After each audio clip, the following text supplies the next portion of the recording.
ओम नमः शिवाय। Welcome back to Astronex. आज हम बात करेंगे कि बहुत सारे लोग कुल देवी कुल देवता के बारे में जानना चाहते हैं और उनको पता नहीं रहता कि हमारे कुल देवी और कुल देवता कौन है, और इष्ट देवता के बारे में भी जानने की इच्छुक रखते हैं। लेकिन वो बहुत कंफ्यूज रहते हैं कि हमारे कुल देवी कुल देवता इष्ट देव आखिर हैं कौन। तो हम कुंडली से और बिना कुंडली के भी ये जान सकते हैं कि हमारे कुल देवी और कुल देवता कौन है। तो जैसे कि बिना कुंडली का, यानी किसी के पास कुंडली नहीं है और वो जानना चाहता है कि हमारे कुलदेवी इष्ट देव कौन है, तो वो अपने गोत्र के द्वारा अपने कुलदेवी को जान सकता है। जैसा कि पंडित जी जब पूजा कराते हैं तो नाम और गोत्र पूछते हैं, तो वो गोत्र जो भी वो जातक का गोत्र है उसके अनुसार वो अपने कुलदेवी और कुल देवता को ढूंढ सकता है। और साथ ही साथ यदि उसको लग रहा है कि फिर भी उसकी कुलदेवी नहीं बन रही है, तो देवी माँ के 108 नाम होते हैं। माँ दुर्गा सप्तशती में 108 नाम जो दिया गया है वही हमारी कुलदेवी में आती हैं। तो आप जान सकते हैं अपने गोत्र के अनुसार बिना कुंडली के कि आपके कुलदेवी और कुलदेवता कौन है। वैसे भी गोत्र से ही कुलदेवी की जानकारी ली जाती है। तो आप 108 नाम जो माँ दुर्गा के हैं वो आप पढ़ें, उनमें से एक आपकी कुलदेवी और कुलदेवता होंगे।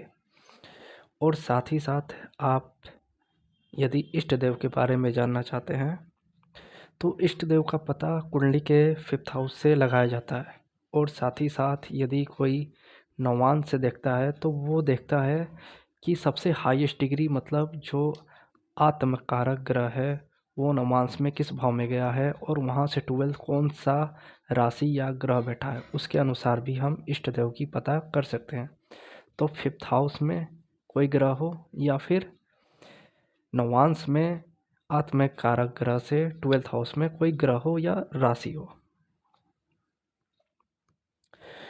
और जो भी इष्ट हमारे होते हैं उनकी पता यदि हमारे पास कुंडली नहीं है और फिर भी हम चाहते हैं कि पता लगाएं, तो एक बात और है कि बचपन से ही हमें जिस भगवान के प्रति बहुत ज़्यादा इच्छा होती है कि उनकी पूजा करें, तो वही हमारे इष्ट होते हैं।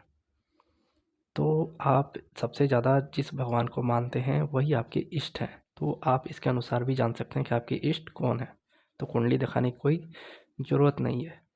साथ ही साथ यदि आपके मंगल 9th हाउस या 10th हाउस में हो, तो ऐसे लोग पास्ट लाइफ के हनुमान भक्त होते हैं।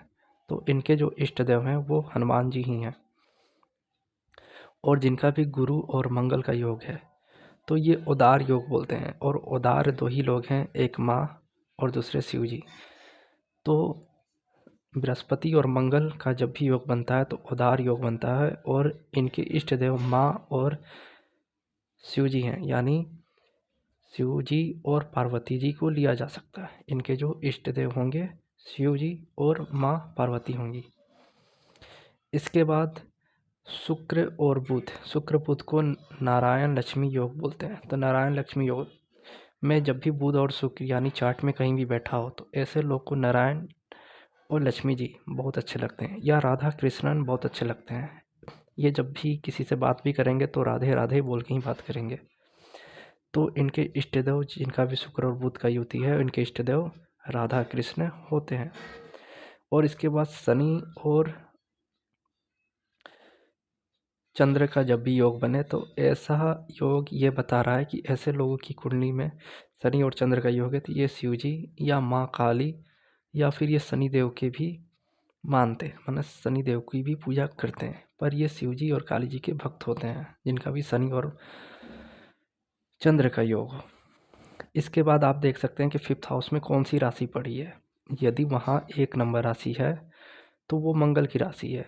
तो इससे पता चलता है कि जब भी 5th हाउस में 1 और 8 नंबर हो, तो ऐसे लोग हनुमान जी के भक्त या फिर कार्तिकेय की, क्योंकि दक्षिण भारत में हनुमान जी नहीं, वहाँ कार्तिकेय जी की पूजा होती है। तो 1 और 8 नंबर जब भी हो तो वो कार्तिकेय जी के भक्त होते हैं।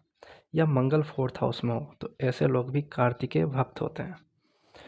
और मंगल जब भी 8वें साइन में हो तो ऐसे लोग माँ बगलामुखी के भक्त होते हैं। इष्ट देव इष्ट देवी माँ माँ बगलामुखी होती हैं। और मंगल जब भी 10 और 9 का हो तो वो हनुमान जी के हैं, भक्त होते हैं।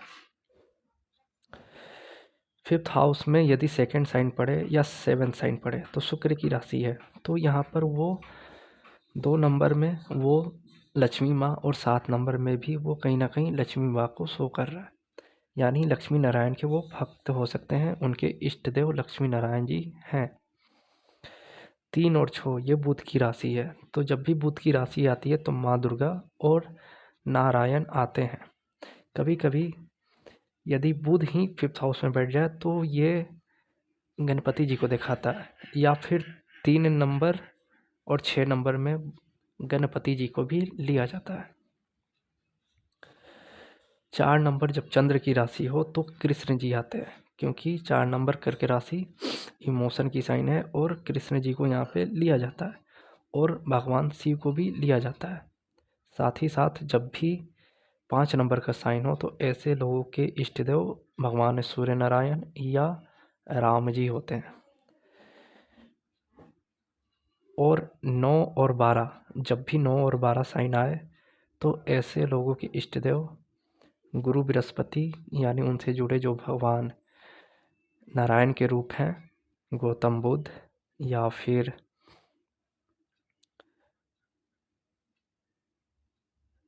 विष्णु जी को ही लिया जाएगा, यानी विष्णु जी के अवतार में वामन अवतार को लिया जाएगा या फिर नारायण जी को ही लिया जाएगा। और जब भी फिफ्थ साइन में 10 और 11 नंबर हो तो शनि की राशि आती है, तो वहाँ पे शिव जी, माँ काली या शनिदेव होते हैं। तो 10 और 11 नंबर जब भी फिफ्थ हाउस में हो तो शिव जी, माँ काली और शनिदेव को हम लोग इष्ट देव के तौर पे लेते हैं। तो आप लगन कुंडली के अनुसार भी देख सकते हैं कि आपके इष्ट देव कौन है। और यदि आपको जेमिनी देखने आता है तो जेमिनी के अनुसार भी आत्मकारका ग्रह जब भी वो नवांश में जिस घर में गया है वहाँ से 12 साइन में जो ग्रह पड़ रहा है वो ग्रह या वो राशि भी आपको बताएगी कि आपके इष्ट देव कौन है। और साथ ही साथ यदि 9 और 12 नंबर फिफ्थ हाउस में हो तो नारायण जी के एक और अवतार हैं दत्तात्रेय, तो दत्तात्रेय भी इष्ट देव बनते हैं। तो आप देख सकते हैं कि फिफ्थ हाउस में जो ग्रह है उसके अनुसार इष्ट देव, और साथ ही साथ D9 में आत्मकारक ग्रह जो सबसे हाईएस्ट डिग्री वाला ग्रह है वहाँ से 12th हाउस में जो ग्रह पड़ रहा है उसके अनुसार भी इष्ट देव बनेंगे। जैसे कि आपका आत्मकारक ग्रह नवांश में 7वें घर में है और वहाँ से 12th यानी 6ठे भाव में सन है, तो आपके इष्ट देव राम जी सन से सूर्य भगवान भी देखते हैं, क्योंकि जब भी सन की दशा आती है तो आप भगवान शिव के मंदिर जाते हैं, यानी ज्योतिर्लिंग की पूजा करने जाते हैं। तो शिव जी को भी लिया जाता है और साथ ही साथ सूर्य से राम जी को भी लिया जाता है। तो वहाँ से भी वैसे ही ले जैसे मैंने राशि के अनुसार बताया, चंद्र हो तो कृष्ण जी शिव जी, और बुध हो तो नारायण, माँ दुर्गा या गणपति जी। तो ऐसे आप इष्ट देव का चुनाव कर सकते हैं।